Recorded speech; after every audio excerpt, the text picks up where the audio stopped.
Okay, today we'll be installing a 71mm throttle body into my 2010 Dodge Challenger SE 3.5 liter V6 engine. This came from Modern Muscle. It's been ported out. It's a stock part, and they just make it a little bit larger to get a little bit more airflow. You can see it's nicely polished there. The big difference is that it's going to allow more air into your system, which is going to give you a little bit of horsepower boost. They're saying it's about 10-15 horsepower.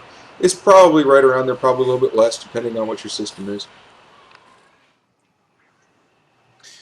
Alright, this is my air system. We're going to be removing it from the throttle body first. That's the first step. You're going to take out these screws here and separate it from the throttle body so you can take the throttle body off. I have a K&N intake system. It's a little bit different from stock. If you're not familiar with it, you're going to have to find someplace else to show you how to take your stock system off. But if you have an air intake system, I'll be taking it off, and you can see a couple of the steps. First thing I'm going to do is just remove that screw that holds it in place.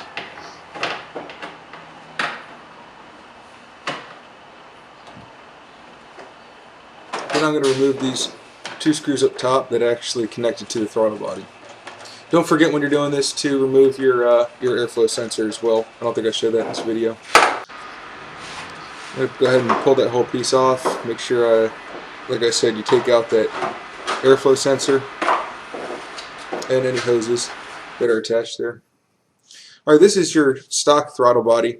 You can see it's a little bit dirty, not too bad. We're going to remove the four 10mm bolts that hold it in place. And after we remove those four, we have to remove the 15mm bolt that's up underneath and holds that black arm in place. And then there's two more 10mm bolts underneath that. So here we are using the 10mm. Just remove those four bolts.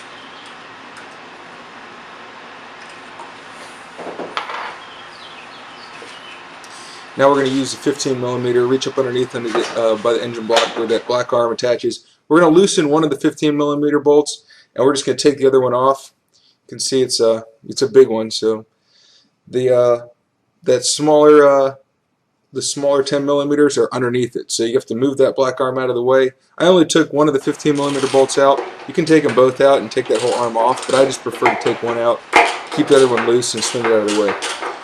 Alright, I pulled those two 10mm off and getting ready to separate the whole throttle body.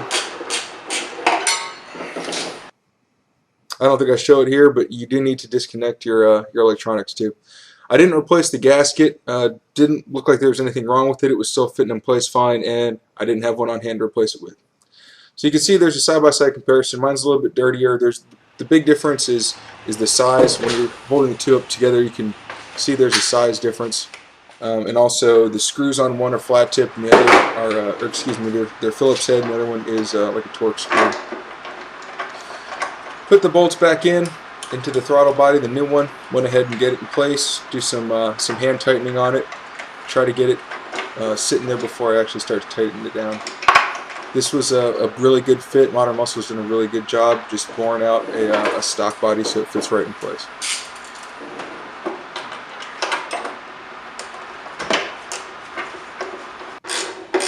We'll tighten down those four 10mm bolts, hold it in place, and then we're going to swing that black arm back over top of it.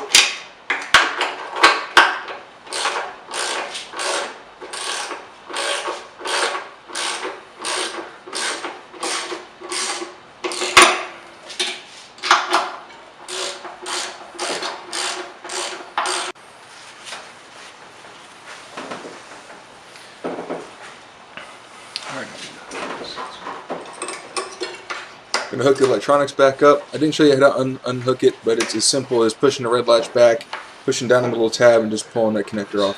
You're going to just stick that connector back on, push the red tab in, and make sure it's seated well, and you should be good to go.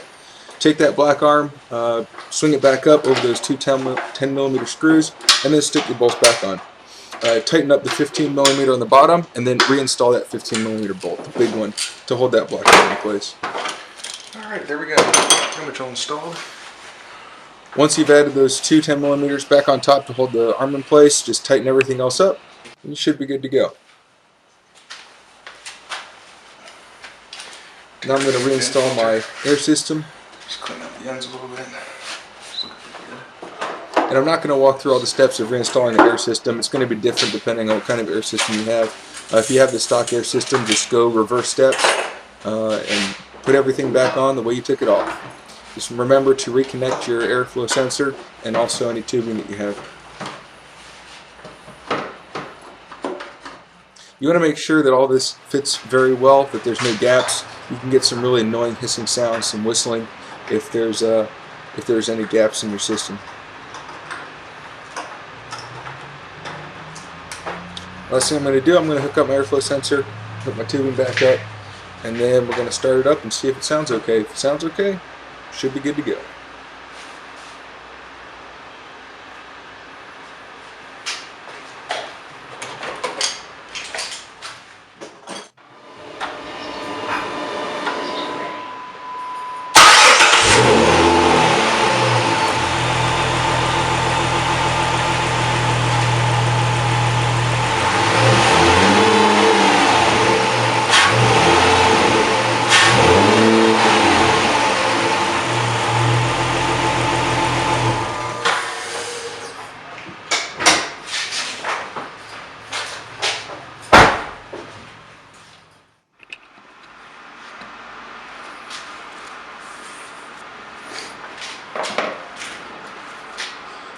Alright, everything looks good. Everything sounded good. So the last thing I like to do is open up that fuse box and put the number 2 fuse, which is TCM reset.